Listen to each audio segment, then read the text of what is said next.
Praise Lord. നിങ്ങളെ എല്ലാവരെയും blessed മോർണിംഗിലേക്ക് യേശു ക്രിസ്തുവിന്റെ നാമത്തിൽ സ്വാഗതം ചെയ്യുന്നു.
പ്രിയരെ, അനുഗ്രഹിക്കപ്പെട്ട ഒരു പ്രഭാതം കൂടെ നമ്മുടെ ജീവിതത്തിൽ അനുവദിച്ചു തന്ന വലിയവനായ ദൈവത്തെ നമുക്ക് ഒരുമിച്ച് ചേർന്ന് നന്ദി പറയാം.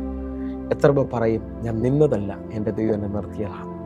ഒന്നുകൂടെ പറഞ്ഞു കഴിഞ്ഞാൽ 2024 ഫെബ്രുവരി മാസം 3-ാം തീയതി വരെയും എന്നെയും എൻ്റെ കുടുംബത്തെയും പ്രത്യേകിച്ച് പകർച്ചവ്യാധിയിൽ നിന്നും അനേക പ്രതികൂലത്തിൽ നിന്നും പ്രതിസന്ധിയിൽ നിന്നും കണ്ണിലെ കൃഷ്ണമണി പോലെ സൂക്ഷിക്കുകയും വിടുവിക്കുകയും ചെയ്ത വലിയവനായ ദൈവത്തിന് നന്ദി പറഞ്ഞുകൊണ്ട് ഈ പ്രഭാത ചിന്തയിലേക്ക് നമുക്ക് ഒരുമിച്ച് അടുത്തു വരാം. നല്ല ഇടയനായ യേശു. പ്രിയരെ, പ്രാരംഭവാക്യത്തിലേക്ക് വിശുദ്ധ യോഹന്നാൻ എഴുതിയ സുവിശേഷം 10-ാം അധ്യായം അതിന്റെ 11-ാമത്തെ വാക്യം. ഞാൻ നല്ല ഇടയനാകുന്നു, നല്ല ഇടയൻ ആടുകൾക്ക് വേണ്ടി തന്റെ ജീവനെ കൊടുക്കുന്നു. എല്ലാവർക്കും സുപരിചിതമായ വചനമാണ് ഈ പ്രഭാതത്തിൽ നാം ചിന്തിക്കുന്നത്. നമ്മുടെ യേശു നല്ല ഇടയനാണ്. മാനവകുലത്തിന്റെ പാപത്തിന്റെ പരിഹാരത്തിന് വേണ്ടി നല്ലയിടയനായ യേശു തന്റെ ജീവനെ തന്നു. എത്ര പേർ ഈ പ്രഭാതത്തിൽ ഈ മിനിറ്റിൽ തന്നെ യേശുവിനോട് നന്ദി പറയും. അപ്പാ, അങ്ങ് ജീവൻ തന്നതുകൊണ്ടാണ് ഈ പ്രഭാതത്തിലും ഞാൻ ജീവിച്ചിരിക്കുന്നത്. ഹല്ലേലൂയ, ഞാൻ വീണ്ടെടുക്കപ്പെട്ടത്. ഒന്നുകൂടെ പറഞ്ഞു കഴിഞ്ഞാൽ ഈ ശ്രേഷ്ഠ ഇടയനായ യേശുവിന്റെ പ്രത്യേകത നമ്മളൊന്ന് ശ്രദ്ധിക്കാൻ പോവുകയാണ്. വിശുദ്ധ യോഹന്നാൻ എഴുതിയ സുവിശേഷം 10-ാം അധ്യായം അതിന്റെ 3-4 വാക്യങ്ങളിലേക്ക്. അവന് വാതിൽ കാവൽക്കാരൻ തുറന്നു കൊടുക്കുന്നു, ആടുകൾ അവന്റെ ശബ്ദം കേൾക്കുന്നു, തന്റെ ആടുകളെ അവൻ പേര് ചൊല്ലി വിളിച്ച് പുറത്തു കൊണ്ടുപോകുന്നു. 4-ാമത്തെ വാക്യം. തനിക്കുള്ളവയൊക്കെയും പുറത്തു കൊണ്ടുപോയ ശേഷം അവൻ അവയ്ക്ക് മുമ്പായി നടക്കുന്നു, ആടുകൾ അവന്റെ ശബ്ദം അറിഞ്ഞ് അവനെ അനുഗമിക്കുന്നു. ഈ 2 വാക്യങ്ങളിൽ നല്ലയിടയനായ യേശുവിന്റെ 2 പ്രത്യേകതകൾ നമുക്ക് ചിന്തിക്കാൻ കഴിയും. ഒന്ന്, അവൻ നമ്മെ പേര് ചൊല്ലി വിളിക്കുന്നു. എന്നെ കേൾക്കുന്നവരെ, നിങ്ങളുടെയും എന്റെയും പട്ടണത്തിൽ ഉന്നതരായ വ്യക്തികളുണ്ട്. അവരുടെ പേരും അവരുടെ കാര്യങ്ങളെല്ലാം നമുക്കറിയാം. പക്ഷെ അവരോട് ചോദിച്ചാൽ എന്നെയും നിങ്ങളെയും അറിയണമെന്നില്ല. യേശുവിനെ നിങ്ങളൊന്ന് ശ്രദ്ധിച്ചു നോക്ക്. ഈ ലോകത്തിലുള്ള മുഴുവൻ വ്യക്തികളെയും നന്നായി അറിയുന്നവൻ, അവരുടെ ഓരോരുത്തരുടെയും പേരറിയുന്നവൻ. ഒന്നുകൂടെ പറഞ്ഞാൽ, അമ്മയുടെ ഉദരത്തിൽ ഉരുവാകുന്നതിന് മുമ്പേ എന്നെയും നിങ്ങളെ പേര് ചൊല്ലി വിളിച്ചവൻ. ഹല്ലേലൂയ. ഈ നല്ലയിടയൻ ഈ പ്രഭാതത്തിൽ നന്ദി പറയുവാൻ കഴിയുമോ? ഹല്ലേലൂയ.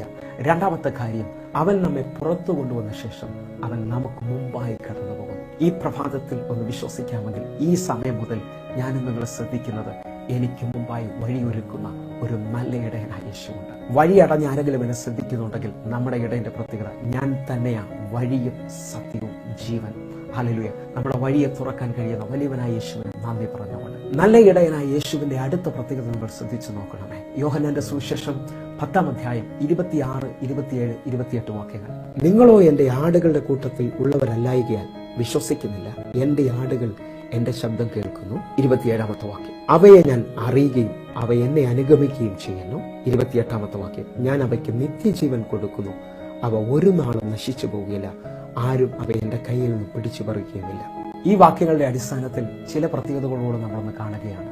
ഒന്നാമത്, അവന്റെ ശബ്ദം നമുക്ക് കേൾക്കുവാൻ കഴിയും. മുമ്പോട്ട് എങ്ങനെയെന്നുള്ള അനേക ചോദ്യം ചോദിക്കുന്നവരോട് പരിശുദ്ധാത്മാവ് ഈ പ്രഭാതത്തിൽ പറയാണ്. യേശു പറയാണ്, ഇതാണ് വഴി, ഭയപ്പെടേണ്ട, ഭാരപ്പെടേണ്ട, ഞാൻ നിന്റെ കൂടെയുണ്ട്. ഹല്ലേലൂയ. അവന്റെ ശബ്ദമാണ് നമ്മെ ആശ്വസിപ്പിക്കുന്നത്. 2-ാമത്തെ പ്രത്യേകത, യേശു നമുക്ക് നിത്യജീവൻ ദാനമായി തന്നിരിക്കുന്നു. 3-ാമത്, ഒരു നാളും നശിച്ചു പോകത്തില്ല. എന്നെ കേൾക്കുന്നവരെ, ഈ പ്രഭാതത്തിൽ അതിശക്തമായി ദൂത് പറയണം. ആരെല്ലാം ഞാൻ നശിച്ചു പോകണമെന്ന് ആഗ്രഹിച്ചാലും, ഏതെല്ലാം ശക്തികൾ നിങ്ങളെ നശിപ്പിക്കണമെന്ന് ആഗ്രഹിച്ചാലും, നിങ്ങൾ ഒരു നാളും നശിച്ചു പോകത്തില്ല. കാരണം നിങ്ങൾ യേശു എന്ന ഇടയന്റെ കീഴിലാണ് ജീവിക്കുന്നത്. ഹല്ലേലൂയ.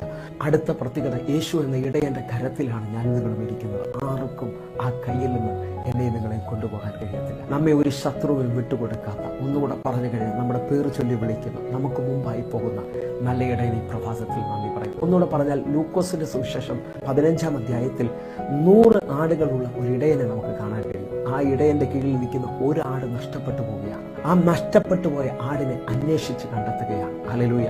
ഒരുപക്ഷെ ആ ആട് വലിയ കുഴിയിലായിരിക്കും, തനിയെ കയറാൻ പറ്റാത്ത കുഴിയിലായിരിക്കാം, അല്ലെങ്കിൽ വലിയ കുരുക്കിലായിരിക്കുന്നത്, മുള്ളുകൾ നിറഞ്ഞ വലിയ കുരുക്കിലാണ് ആയിരിക്കുന്നത്. പക്ഷേ ഈ ഇടയന്റെ പ്രത്യേകത എന്ന് പറയുന്നത്, കണ്ടെത്തുവോളം അന്വേഷിക്കും. ഹല്ലേലൂയ.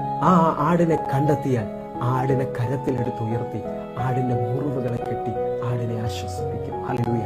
നല്ല ഇടയന് എത്ര പേർ നന്ദി പറയും. ഞാനൊരു വചന വെളിപ്പാട് നിങ്ങളോട് പറഞ്ഞോട്ടെ. ഇതാ വലിയ കുഴിയിൽ കിടക്കുന്ന ഒരാട്, അല്ലെങ്കിൽ വലിയ മുള്ളിന്റെ ഇടയിൽ കുരുക്കിൽ കിടക്കുന്ന ആട്, അതിന് സ്വയമായി അവിടെ നിന്ന് കയറാൻ പറ്റത്തില്ല. ഒന്നിൽ ആ ആട് നിലവിളിക്കായിരിക്കും, അല്ലെങ്കിൽ അത് ഞരങ്ങുന്നുണ്ടായിരിക്കാം. എന്നെ കേൾക്കുന്നവരെ, സ്വയമായി കയറാൻ കഴിയാത്ത ആ കുഴിയിൽ നിന്ന് എന്റെയും നിങ്ങളുടെയും ഞരക്കം കാണുന്ന നല്ല ഇടയൻ, ഒന്നുകൂടെ പറഞ്ഞാൽ എന്റെയും നിന്റെയും കണ്ണുനീര് കണ്ട് അറിയാം അവസ്ഥ മനസ്സിലാക്കുന്ന നല്ല ഇടയൻ.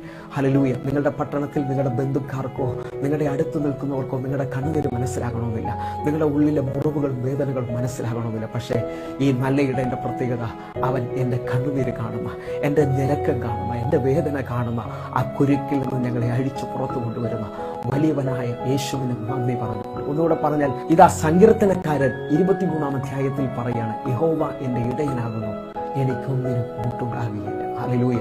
ദാവീദിനെ നിങ്ങൾ ശ്രദ്ധിച്ചു നോക്കിയാൽ അപ്പന്റെ ആടുകളെ മേയിച്ച പരിചയം ദാവീദിനുണ്ട്. ദാവീദ് ആടുകളുടെ വിഷയങ്ങൾ മനസ്സിലാക്കിയവനാണ്. അതുകൊണ്ട് ദാവീദ് പറയാണ്, യഹോവ എൻ്റെ ഇടയനാകുന്നു, എനിക്കൊന്നിനും മുട്ടുണ്ടാകുകയില്ല. എത്ര പേർ വിശ്വസിക്കുന്നു യേശു എൻ്റെ നല്ല ഇടയനാണ്, എൻ്റെ മുഴുവൻ ആവശ്യങ്ങൾ അറിയുന്നു? ഓരോരുത്തർക്കും വേണ്ടി പ്രഭാതത്തിൽ ഞാൻ പ്രാർത്ഥിക്കുവാൻ പോവുകയാണ്. ഞങ്ങളെ സ്നേഹിക്കുന്ന ഞങ്ങളുടെ നല്ല കർത്താവേ, ഓരോ മക്കളുടെയും ആവശ്യം അറിഞ്ഞ് അവരുടെ ആവശ്യത്തിൽ അങ്ങ് പ്രവർത്തിക്കാൻ പോകുന്ന ഒരു വലിയ ദിവസമാകിയ നന്ദിയപ്പ. ഞങ്ങളെ കുഴിയിൽ നിന്ന് കരകയറ്റുന്നതിനായി നന്ദി, അത്ഭുതമായ വഴികൾ തുറക്കുന്നതിനായി നന്ദി. യേശുവിൻ നാമത്തിൽ പ്രാർത്ഥിക്കുന്നു.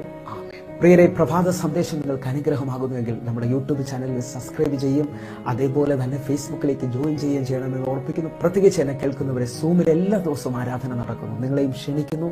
എങ്കിൽ ഈ പ്രഭാതം ഏറ്റവും അനുഗ്രഹമായി തീരട്ടെ. God bless you. ആമേൻ.